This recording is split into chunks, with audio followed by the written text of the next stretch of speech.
एक बार की बात है, एक बार एक गांव में एक चालाक चोर रहता था। वो इतनी ज्यादा सफाई से चोरी करता था कि किसी की भी पकड़ में नहीं आता था, जिस कारण लोगों का ऐसा मानना था कि अगर वो किसी की आंख से काजल भी चोरी कर ले तो भी इसकी भनक किसी को भी नहीं लगेगी। गांव में चोरी करते करते चोर को अब बोरियत सी होने लगी थी, इसलिए उसने सोचा कि क्यों न राजधानी जाकर राजमहल में सेंध मारी जाए। इससे दूसरे चोरों के बीच उसका रुतबा काफी बढ़ जाएगा। ये सोचकर वह राजधानी आ गया। अब समस्या ये थी कि राजमहल में चोरी कैसे की जाए। वहाँ सुरक्षा में पहरेदार 24 घंटे तैनात रहते थे। कई दिनों तक रेकी करने के बाद उसने ध्यान दिया कि महल के ऊपर जो घड़ी लगी है वह समय बताने के लिए हर घंटे बजती थी। चोर के दिमाग में एक विचार आया, इसलिए वह रात को कुछ लोहे की कीलें और हथौड़ी लेकर राजमहल के बाहर पहुंच गया और जैसे ही घंटा बजता वह दीवार पर एक कील ठोक देता। इससे घंटे की आवाज में हथौड़ी की आवाज दब जाती और इसका पता किसी को भी नहीं चला। इस तरह उसने 12 कीलें ठोक दी। उन किलों के सहारे वह महल में दाखिल हो गया और हीरे जवाहरात चोरी करके रफू चक्कर हो गया। अगले दिन जब राजा को चोरी का पता चला तो उसे ये जानकर बड़ी हैरानी हुई कि इतनी सुरक्षा के बावजूद भी कैसे कोई राजमहल से चोरी करने में कामयाब हो सकता है।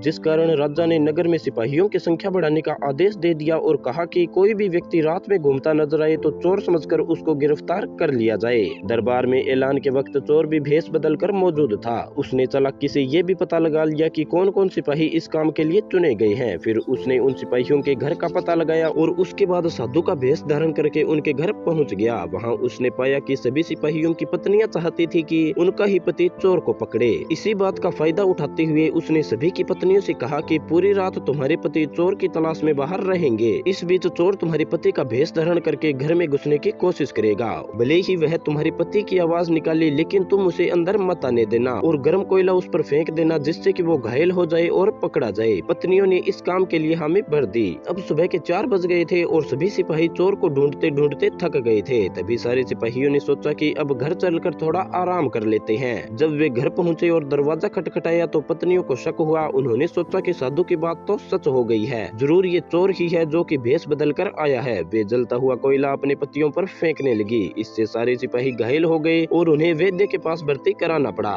दूसरे दिन जब राजा को सारी बात पता चली तो वह काफी ज्यादा चिंतित हो गया और उसने फौरन कोतवाल को आदेश दिया कि जितनी जल्दी हो सके उस चोर को पकड़ा जाए। कोतवाल ने शहर में पहरा देना शुरू कर दिया। इस दौरान कोतवाल को एक युवक आता हुआ दिखाई दिया। कोतवाल ने उस लड़के से पूछा, कौन हो तुम? इस पर युवक ने कहा, मैं चोर हूँ। कोतवाल को यकीन नहीं हुआ कि भला इस तरह कोई खुद को चोर कैसे बता सकता है। उसे लगा युवक मजाक कर रहा है। कोतवाल ने आगे कहा, अगर तुम चोर हो तो चलो, तुम्हें जेल में बंद करने का आदेश मिला है। वो युवक जेल में जाने के लिए तैयार हो गया। कोतवाल उसे लेकर एक कमरे में गया, जिसे देखकर चोर बोला कि कोतवाल साहब, इस जेल को तो कोई भी खोल सकता है। कोतवाल बोला, इसे खोला नहीं जा सकता। चोर बोला, आप अंदर जाइए, मैं बताता हूँ कि इसे कैसे खोल सकते हैं। कोतवाल मान गया और जैसे ही वो अंदर गया तो चोर ने दरवाजा बंद करके लॉक कर दिया और हंसते हुए बोला, मैंने तो आपको पहले ही बोला था कि मैं चोर हूँ, आप ही नहीं माने। कोतवाल पूरी रात जेल में बंद रहा। सुबह सिपाहियों की मदद से कोतवाल किसी तरह जेल से बाहर आया और राजा के पास पहुंचकर उसने सारी बात बताई। पूरी बात सुनकर राजा दंग रह गया। अब उसने खुद चोर को पकड़ने का फैसला कर लिया। रात होने पर राजा ने गश्त देना शुरू कर दिया और इसी दौरान चोर ने साधु का भेष बनाया और एक पेड़ के नीचे धुनी जमाकर बैठ गया।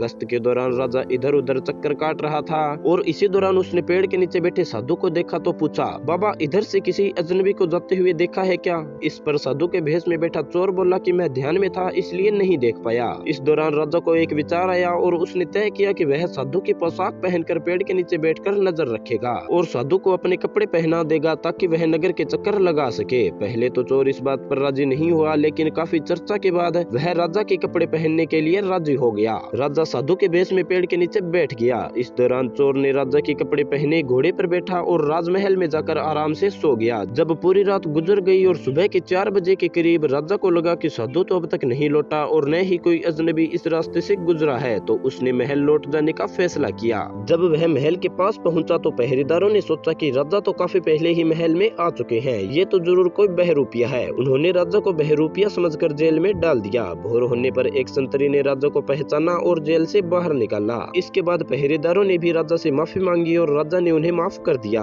राजा ने महल में पहुंचकर देखा कि चोर रात भर उसके ही बिस्तर पर सोया हुआ था और सुबह उसी की पोशाक में फरार हो गया। अगले दिन राजा ने ऐलान किया कि अगर चोर खुद उसके सामने आ जाएगा तो उसे बख्श दिया जाएगा और इसके साथ ही उसे इनाम भी दिया जाएगा। इसके बाद चोर वहाँ मौजूद भीड़ से निकलकर बोला, मैं ही हूँ चोर, और सबूत सबूत के तौर पर उसने राजा को उसकी पोशाक दिखाई और चोरी का सामान भी वापस कर दिया और राजा ने अपने वादे के मुताबिक चोर को माफ कर दिया और उसे भेंट में एक गांव दे दिया। साथ ही वादा लिया कि भविष्य में वह कभी भी चोरी नहीं करेगा और इस तरह से चतुराई के बल पर चोर ने खुद को साबित कर दिया था। दोस्तों, ये कहानी हमें सिखाती है कि अगर इंसान में बुद्धिमानी और समझदारी है तो वह किसी भी परिस्थिति में खुद को साबित कर सकता है।